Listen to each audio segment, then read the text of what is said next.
Hello students and welcome back to channel Siraj Shaikh DCD. आज हम start करने जा रहे हैं कैपिटल स्ट्रक्चर, जिसमें हम कवर करेंगे नए पॉइंट्स ऑफ कैपिटल स्ट्रक्चर। तो स्टार्ट करेंगे आज का क्लास।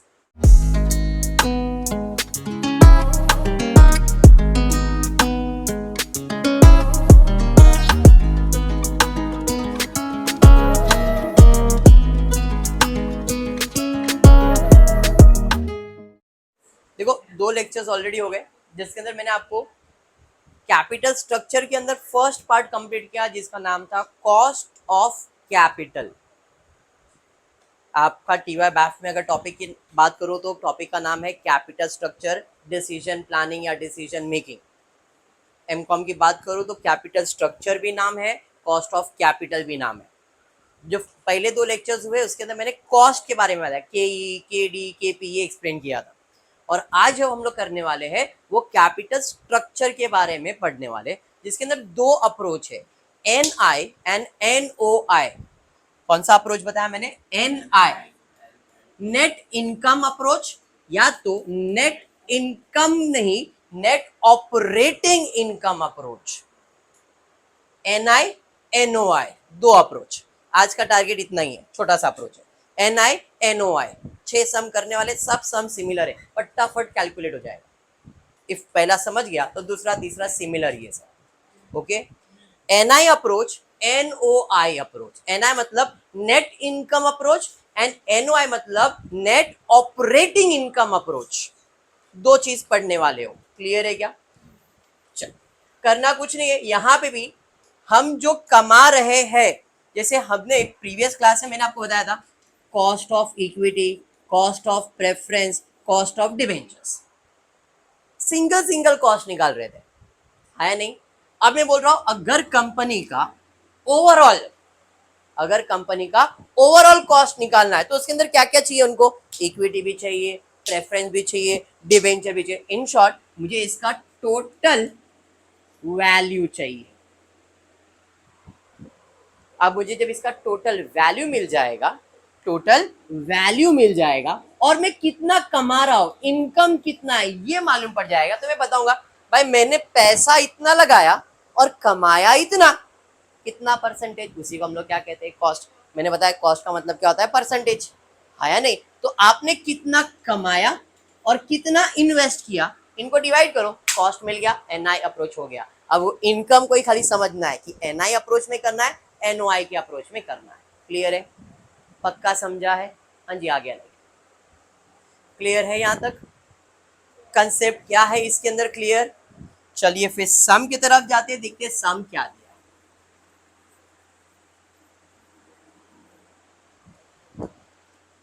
क्वेश्चन टीवाई बैफ के टेक्स्ट बुक से लिया गया है। Same will go with MCom also, same will go for MCom 2 also. MCom 1 semester 2, MCom 2 semester 4। First year BAF को ये चीज नहीं है। कल तक फर्स्ट ईयर बैफ का सिलेबस था, आज टीवाई बैफ का सिलेबस आ गया, NI NOI approach. Okay, question read करते देखते क्या था। Companies expected annual net operating income, net operating income आप इसे कह सकते हो एनओआई, हाँ या नहीं? एनओआई दिया गया है 50,000 रुपए। द कंपनी हैज 2,10% डिबेंचर, मतलब ये तो बोरोड फंड हो गया। डिबेंचर का मतलब क्या होता है? Borrowed fund. डिबेंचर्स का मतलब क्या होता है? Borrowed fund. तो मेरे पास बोरोड फंड कितना है? 2 लाख रुपए। The equity capitalization rate, that is cost of equity कितना है? मतलब कॉस्ट ऑफ इक्विटी दिया है, I can say this is K E, cost of equity. हाँ, 10% कॉस्ट ऑफ डिबेंचर में काम आएगा। आगे दिया है using NI approach find cost. NI approach से हमको क्या फाइंड करना है? कॉस्ट। एनआई मतलब नेट इनकम, बराबर है? तो नेट इनकम के लिए पहले मैं लिखता हूं E B I T. EBIT मालूम है मुझे कितना है? 50,000। उसमें से माइनस कर दो इंटरेस्ट। एनआई अप्रोच में यही एक चेंज है, एनआई और एनओआई में फर्क क्या मालूम है? इधर हमको माइनस करना पड़ता है इंटरेस्ट, और अगर ये एनओआई अप्रोच होता तो इंटरेस्ट माइनस करने की जरूरत नहीं है। उधर डायरेक्टली ये इनकम लिया जाएगा और नेट इनकम के अंदर इंटरेस्ट माइनस करके लिखा जाएगा। जैसे ही इंटरेस्ट माइनस करोगे आपको आता है EAT या तो फिर NI। EAT कहो यानी कि अर्निंग आफ्टर टैक्स, सॉरी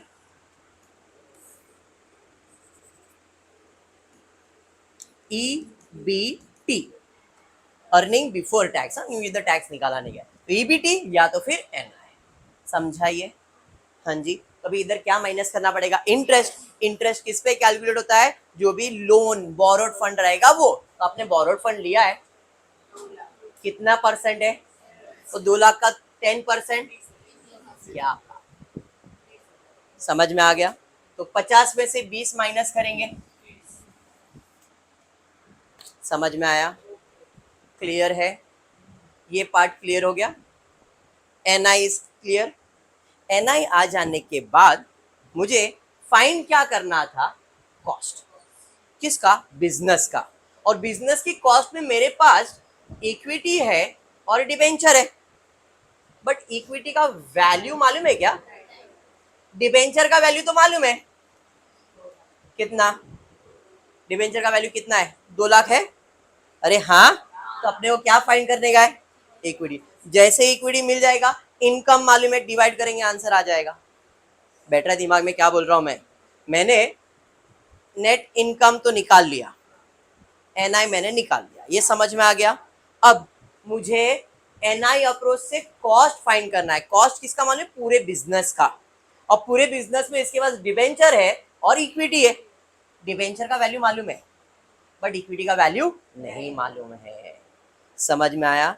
और इक्विटी का वैल्यू के लिए 2 फॉर्मूले होते हैं, या तो वो इक्विटी NOI अप्रोच से आएगा या तो वो इक्विटी NI से आएगा। 2 चीज होता है। तो NOI और NI किसके लिए यूज किया जाएगा? कॉस्ट ऑफ इक्विटी के लिए। समझा? ठीक है, चलिए तो अब मैं कैसे फाइंड करूंगा? मुझे कॉस्ट ऑफ इक्विटी तो मालूम है कितना है, 12.5%। मैंने कितना कमाया? तो आई कैन से अगर ये 30,000 मैं कमा रहा हूं और वो कितना परसेंट है? 12.5, क्योंकि ये पैसा तो इक्विटी शेयर होल्डर को मिलने वाला है। तो मेरा रिटर्न कितना है? 12.5। तो अगर 30,000 जो भी आप कमाओगे, NOI होने दो या NI होने दो, वो इक्विटी शेयर होल्डर का होता है। तो ये 30,000 अगर 12.5% है तो इसका 100% वैल्यू कितना? क्रॉस मल्टीप्लाई कर दो तो आई कैन से equity share will be how much? 2,40,000। बात समझ में आया? इक्विटी शेयर को हम लोग नेमिंग करते हैं S। इक्विटी शेयर्स को मैं नेमिंग क्या करता हूं? S। Shares S। क्या मुझे डिवेंचर्स मालूम है? डेप्ट। डेप्ट को बोरोड फंड भी कहते हैं। B कितना है? 2 lakh. Therefore total value of business यानी कि S+B। हाँ या नहीं? क्या बात है। तो टोटल वैल्यू ऑफ बिजनेस मिल गया 4,40,000। डन। सिंपल था यहां तक। मुझे कॉस्ट फाइंड करना। मैंने अभी आपको एग्जांपल दिया, कितना कमाया और कितना इन्वेस्ट किया। कितना कमाया?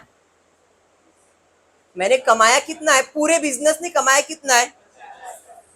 और पूरे बिजनेस में पैसा कितना लगा है? पूरा बिजनेस, क्योंकि इधर डिबेंचर भी ऐड हो गया। ये किसने कमाया? इक्विटी शेयर होल्डर ने। ये किसने कमाया? बिजनेस ने। समझ रहे हैं ना? ये 50,000 earning before interest and tax है और ये आफ्टर इंटरेस्ट है। तो आफ्टर इंटरेस्ट किसके लिए होता है? शेयर होल्डर्स के लिए। और बिफोर इंटरेस्ट किसके लिए होता है? पूरे कंपनी के लिए।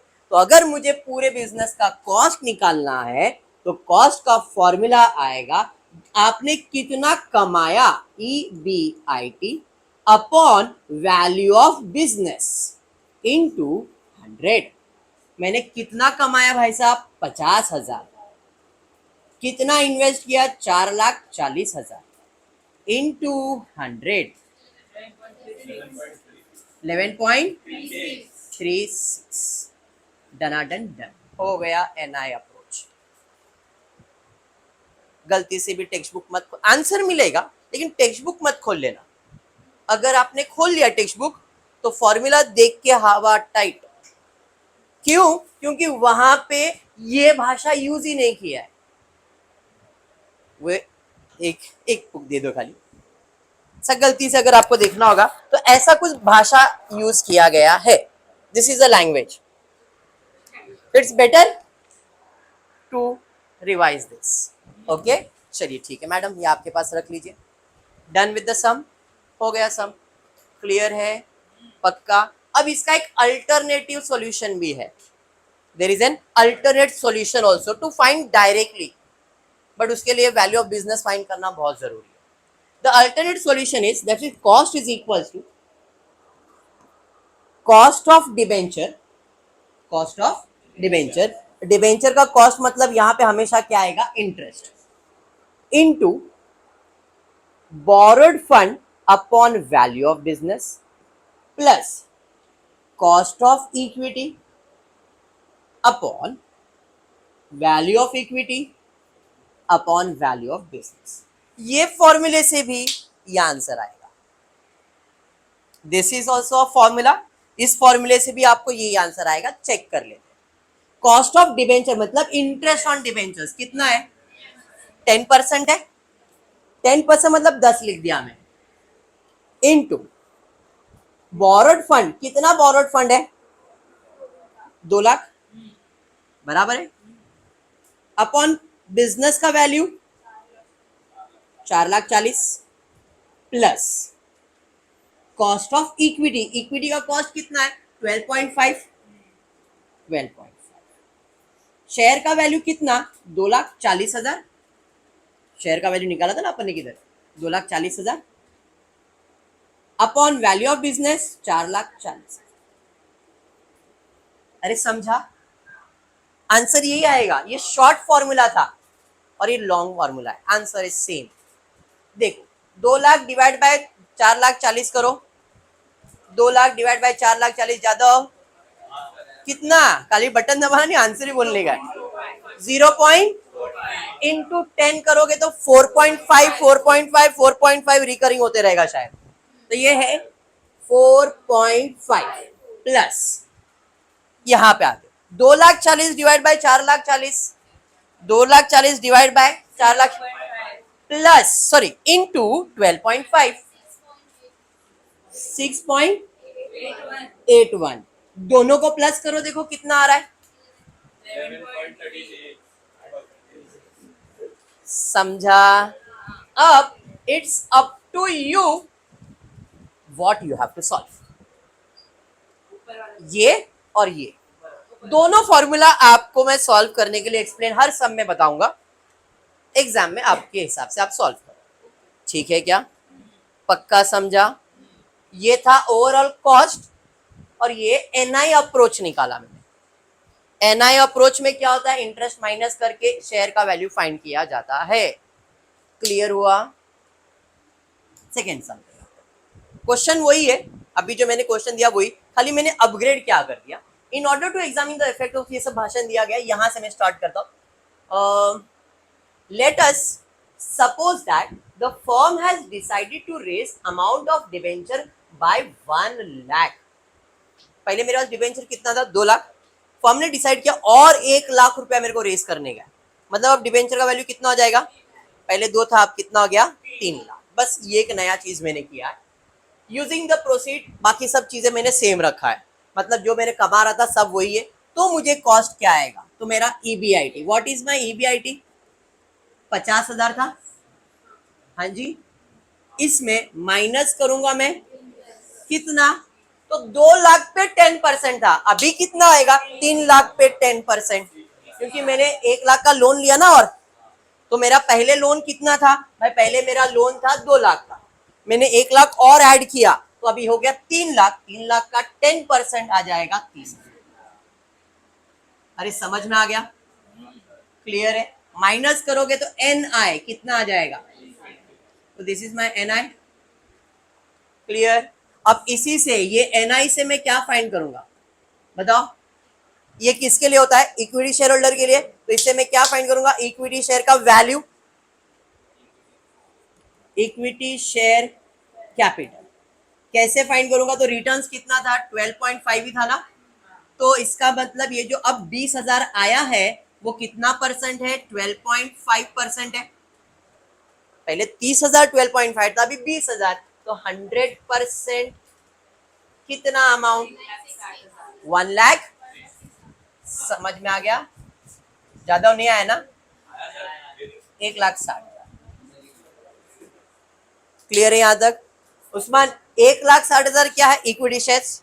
अब मैं ना पहले फॉर्मूला वाला करता हूँ, बाद में शॉर्टकट वाला करता हूँ, बट फॉर्मूला करने से पहले मुझे वैल्यू ऑफ बिजनेस चाहिए रहेगा। तो वैल्यू ऑफ बिजनेस क्या फॉर्मूला क्या है? Value is equals to what? Share plus borrowed fund. Shares कितना है मेरे पास? 1,60,000। बोरोड फंड कितना? 3,00,000। तो टोटल वैल्यू कितना आ गया? अरे बात समझ में आ गया? अब मैं बड़ा वाला फॉर्मूला जो था वो अप्लाई करो। What was the big formula? Interest into borrowed fund upon total value, cost of equity into equity upon total value. हाँ, तो इसका फॉर्मूला लिखता हूं, cost is equals to interest into borrowed fund upon business value plus cost of equity into share upon value. Formula समझ गया? That is equivalent. Interest कितना? 10%, मतलब 10। Borrowed fund 3,00,000, business का value 4,60,000 plus cost of equity कितना? 12.5, share का value 1,60,000 divided by 4,60,000। अरे समझ में आ गया? पक्का? चलिए सॉल्व कीजिए और बताइए कितना आंसर आ रहा है। यहाँ पे 10 और यहाँ पे कितना आ रहा? मल्टीप्लाई करें, फाइनल आंसर बोलोगे इसका तो भी चलेगा। फाइनल आंसर बोल रहे हो? इसका बोल रहे हो? 6.5 और इसका 4.3। बोलो तो लिखता हूँ। 4.3 अच्छा 3-4 प्लस कर दो दोनों को, 8-6 पर। अब अपन शॉर्ट फॉर्मूला अप्लाई करके चेक कर लेते। तो शॉर्ट फॉर्मूला, कितना कमा रहे हो? 50,000। कितना इन्वेस्ट कर रहे हो? डायरेक्टली समझ में आ गया? तो हमारा शॉर्ट में वैल्यू कॉस्ट क्या आ जाएगा? कितना कमा रहे हो, that is EBIT upon value into 100। मैंने कितना कमाया? 50,000 और कितना इन्वेस्ट किया? 4,60,000 इनटू, देखो कितना आ रहा है? 10 पॉइंट। समझ में आ गया? हाँ हाँ बराबर, तेरे लिए 1 पॉइंट एक्स्ट्रा बस। 8-6-8-7 चलता है। क्लियर है क्या मोदी? क्लियर? पक्का वरु? सेम। अब मैंने यहाँ पे थोड़ा सा चेंज क्या किया। Let us suppose that the income of the debt has been reduced by 1,00,000 to 1,00,000। पहले 2,00,000 था, 1,00,000 कम किया और उसका वैल्यू कितना कर दिया? 1,00,000 कर दिया। बाकी सब चीजें सेम है। तो अब क्या बदला? डिबेंचर का value, everything is same. EBIT क्या है? वही है। ऐसे टाइप के सम्स आने वाले हैं, ऐसे टाइप के सम्स 5-5 6-6 मार्क के सम्स है। क्वेश्चन ही कंफ्यूज कर देते स्टूडेंट्स को। छोटे छोटे लाइनर्स रहते थे कि अपने को समझता नहीं है, but approach is very simple, some is very simple. ठीक है, चलिए EBIT कितना था? 50। माइनस कर देते इसमें इंटरेस्ट। चलिए इंटरेस्ट माइनस कर दो, कितना? 1,00,000 के ऊपर 10%, तो यहाँ पे 10,000, तो ये आ जाएगा 40,000। समझा? तो ये 40,000 NI हो गया मेरा। क्लियर? NI से मैं क्या निकालूंगा? Equity share capital. बराबर है? कैसे निकालूंगा? तो ये कितना परसेंट है? 12.5। 40,000 12.5 है तो 100% कितना? Cross multiply, 3,20,000। 3,20,000 ये मुझे मिल गया कॉस्ट, मतलब शेयर का वैल्यू। तो टोटल वैल्यू ऑफ बिजनेस क्या आएगा? Total value will be S plus B ऐसे 3,20,000 और बी कितना है 1,00,000, 3,20,000 प्लस 1,00,000 4,20,000। बात समझ में आ गया? वर्षा क्लियर है? पक्का? चलिए यहां तक सबको क्लियर है। अब बड़े वाले फॉर्मूले की तरफ जाता हूं। आज मैं स्मॉल फॉर्मूले को अप्लाई करूंगा। कॉस्ट विल बी इंटरेस्ट, कितना परसेंट इंटरेस्ट है 10%, इनटू बोरोड फंड कितना 1,00,000 अपॉन टोटल वैल्यू कितना 4,20,000 प्लस कॉस्ट ऑफ इक्विटी कितना 12.5, इक्विटी का वैल्यू कितना 3,20,000, तो यहां पे आएगा 3,20,000 डिवाइडेड बाय 4,20,000 बराबर है इसका वैल्यू 2.38, 9.52 प्लस कर लो 11.9। चलिए अब ये चीज को शॉर्ट फॉर्मूले में चेक करते। कॉस्ट विल बी, क्या रहेगा कॉस्ट का formula EBIT upon value into 100। EBIT कितना 50, वैल्यू कितना 4,20,000 इंटू 100,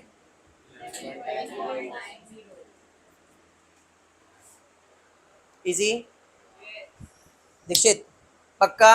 तो this was your NI approach के सम्स, जिसमें मैंने डिबेंचर का वैल्यू बढ़ा के दिखाया, कम करके दिखाया, एवरीथिंग। कंसेप्ट क्लियर हो गया? अपग्रेड कर देते, NOI अप्रोच पे आ जाते।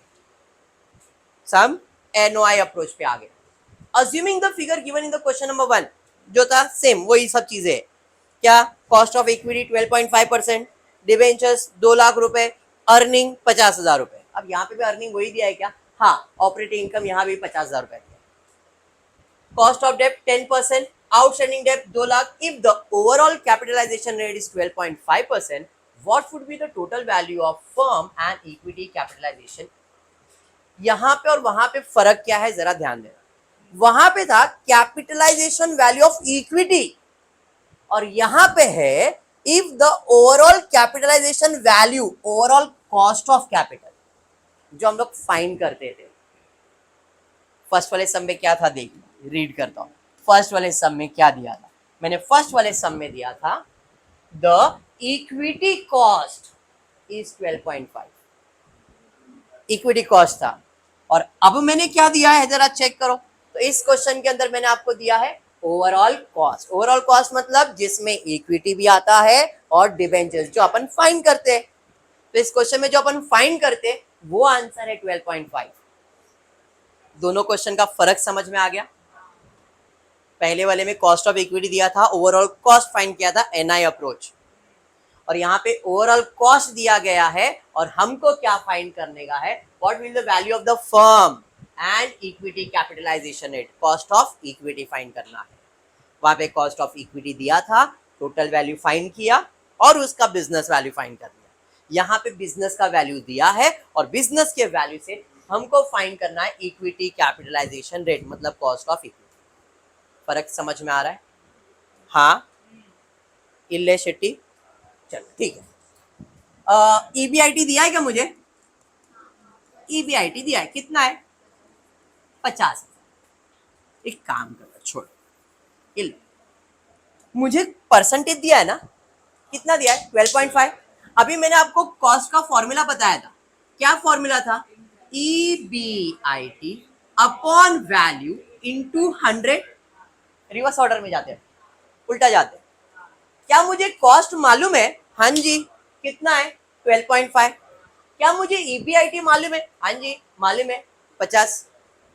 वैल्यू नहीं मालूम है, बराबर है। तो मैं लिखता हूं overall cost is equals to EBIT upon value into 100। Overall value कितना 12.5, 50,000 into 100 divide by value, cross multiply हो जाएगा। Value will be 50,000 into 100 divide by 12.5।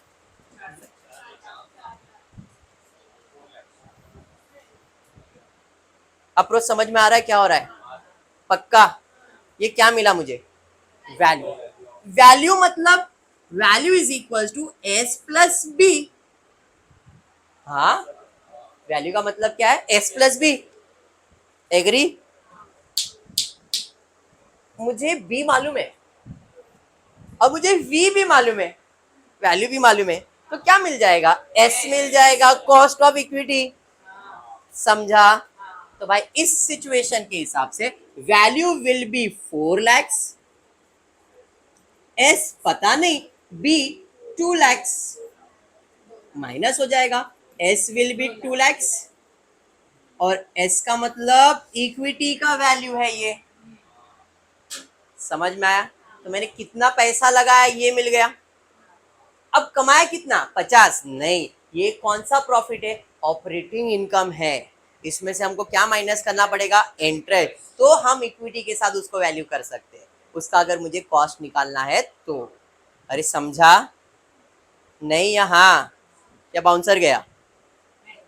समझा? नहीं समझा? यहां तक समझ में आया आपको? ये एस मतलब क्या मिला है? शेयर का वैल्यू मिला है ना। अगर आपको शेयर का वैल्यू मिल गया तो आपको इस शेयर्स को लगाने पे कितना कमाया ये मालूम होना चाहिए। तो सिर्फ 50 कमाया नहीं, ये ऑपरेटिंग प्रॉफिट है। ऑपरेटिंग प्रॉफिट मतलब पूरे बिजनेस का प्रॉफिट, जिसमें डिबेंचर का भी प्रॉफिट है और इक्विटी का भी है। तो इक्विटी के प्रॉफिट के लिए अपने को डिबेंचर्स का इंटरेस्ट निकालना पड़ेगा ना। तो अब मैं लिखता हूं ईबीआईटी। ईबीआईटी, ईबीआईटी कितना मेरा? इसमें से मैं माइनस क्या कर दूंगा? कितना इंटरेस्ट माइनस होगा? 10%, 2 लाख का मतलब 20,000 माइनस हो गया तो कितना आया? मैंने कितना इन्वेस्ट किया था और कितना कमाया? तो अगर मैं 2 लाख रुपया इन्वेस्ट कर रहा हूं तो ये इन्वेस्ट में मेरा 100% हुआ। तो इस इन्वेस्ट में मैंने कमाया कितना? तो वो कितना परसेंट हुआ? 2 लाख रुपया लगाया मतलब 100% हुआ ना। तो 30,000 कितना परसेंट हुआ? क्रॉस मल्टीप्लाई करो। अरे समझा? क्लियर? तो इसका मतलब कॉस्ट का फॉर्मूला बन गया। कॉस्ट ऑफ इक्विटी का फॉर्मूला क्या बना? N I, net income, upon S into 100। S मतलब value of equity share holder into 100। कितना आया? क्वेश्चन में यही पूछा था। समझ में आ गया? समझा? Done with your sum. Clear है? पक्का समझा ना? यही सम वापस से करे बट थोड़ा सा अलग लेवल पे। इन ऑर्डर टू वापस से वही ले रहा हूं। Let us assume the firm increase the amount of debt from 2 lakh to 3 lakh. कितना कर दिया? 3 लाख कर दिया। 2 लाख था, 3 लाख कर दिया। And uses the proceed of the debt repurchase of equity shares. The value of the firm remain unchanged at rupees 4 lakhs, but the equity capitalization would go up to 20% as shown below. क्या कर दिया यहाँ पे? Value of business कितना है? डेप्ट कितना है? 2 नहीं, कितना हो गया? 3 लाख हो गया। वैल्यू ऑफ बिजनेस है मतलब यहाँ पे शेयर का वैल्यू 1 लाख हो गया, बट ओवरऑल कैपिटलाइजेशन कितना परसेंट है? तो पहले मैं ये चेक करता हूँ, ओवरऑल वैल्यू निकालता हूँ। तो ओवरऑल वैल्यू का फॉर्मूला क्या था? कॉस्ट का फॉर्मूला था अपॉन वैल्यू इंटू 100। अरे यस, कॉस्ट कितना? Capitalization rate would go up to 20% as shown. Cost ले लिया 20, ईबीआईटी कितना? 50। अरे हाँ, upon value into 100, cross multiply करो। Value will be 50,000 into 100 divided by 20। 2,50,000 पक्का? बट मैं 2,50,000 लिख नहीं सकता। क्यों सर? क्योंकि डेप्थ ही 3 लाख रुपया है। समझा? इसका मतलब यहां पे उसने बोला है capitalization rate can go up to 20%, मतलब 20% तक जा सकता है। 20% है ऐसा बोला क्या? तो इस सिचुएशन में हमको वैल्यू ऑफ बिजनेस कितना लिखना पड़ेगा? अभी समझ में आ गया? तो यहाँ पे मैं क्या करूंगा, यहाँ पे मैं 20% के जगह पे वैल्यू का जो क्वेश्चन में इंफॉर्मेशन दिया है वो सब्स्टिट्यूट कर दूंगा। 4 लाख रुपीज, 2 0 2 0 3 0 3 0 कैंसिल करो, 50 डिवाइड बाय 4, 50 डिवाइड बाय 4 आपको आ जाएगा 12.5। मतलब कॉस्ट कितना आएगा 12.5। अप टू 20 जा सकता था बट कितने तक गया 12.5 तक गया, तो अपने को कॉस्ट मिल गया। ये समझ में आ गया इस क्वेश्चन में। चलिए वैल्यू मालूम है, हाँ जी वैल्यू मालूम है, value is equal to S plus B. S पता नहीं है, वैल्यू है 4 लाख और बी कितना है 3 lakh. S will be 1 lakh. बात समझ में आ गया? एस मिल गया। अब हमको इसी से क्या फाइंड करने का, इसका कॉस्ट। तो इसका कॉस्ट कैसे फाइंड करोगे, 1 लाख है, कमाया कितना 50 में, बोलेगा नहीं, EBIT था 50, माइनस करूंगा मैं इसमें इंटरेस्ट। कितना इंटरेस्ट, 3 लाख के ऊपर 10% मतलब 30,000।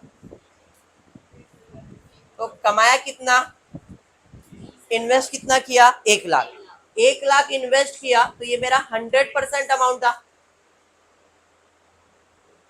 1 लाख कमाया मतलब सॉरी इन्वेस्ट किया मतलब ये 100% अमाउंट था। तो 20,000 कितना percent, cross multiply, cost of equity 20% आएगा।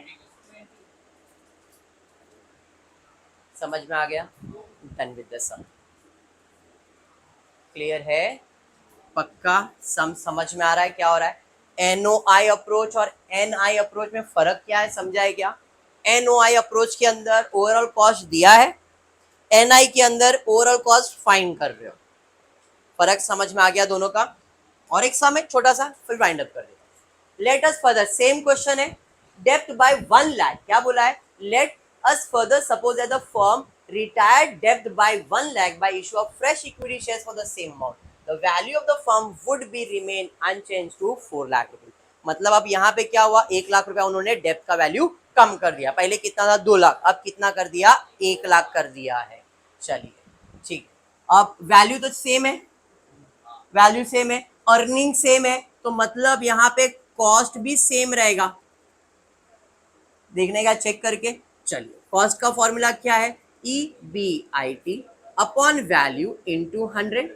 EBIT मतलब कितना कमाया, वैल्यू कितना इंटू 100 बराबर है सेम, तो मैंने पहले बता दिया। तो कॉस्ट तो मिल गया। अब क्या फाइंड करना है, अपने को वैल्यू मालूम है, तो S plus B 4 lakh, S पता है क्या, S फाइंड करना है ना, B कितना है 1 lakh, therefore S will be 3 lakh. याद है? क्लियर? मतलब मैंने 3 लाख इन्वेस्ट किया और कमाया कितना, उसके लिए फिर से EBIT कितना था 50 माइनस इंटरेस्ट कितना 1 लाख के ऊपर 10% मतलब 10,000, तो ये हो गया 40,000। तो जब मैं 3 लाख इन्वेस्ट कर रहा हूं वो मेरा 100% अमाउंट है, तो ये 40,000 कितना परसेंट होगा, क्रॉस मल्टीप्लाई कर लो, 13.33। समझ में आ गया? तो यहाँ पे ये कंसेप्ट होता है क्लियर, बट इसके सम्स और लेने वाला हूँ। NI NOI क्लियर है? उसके बाद MM मॉडल भी है और एक दो अप्रोच है, बाद में टॉपिक वाइंड अप होता है। छोटे छोटे कंसेप्ट से मैं अभी भी क्लियर बोल रहा हूँ आपको, इस टॉपिक में बहुत छोटे छोटे कंसेप्ट दिए गए, जैसे कॉस्ट ऑफ कैपिटल आ गया, कॉस्ट ऑफ इक्विटी आ गया, NOI NI फिर MM मॉडल, ये सारी चीजें आने वाली। ओके चलिए आज के लिए इतना ही करते हो। वीडियो पसंद आए तो प्लीज वीडियो को लाइक कर देना, फ्रेंड्स ग्रुप में शेयर करना, चैनल को सब्सक्राइब करना। Thank you for watching the video.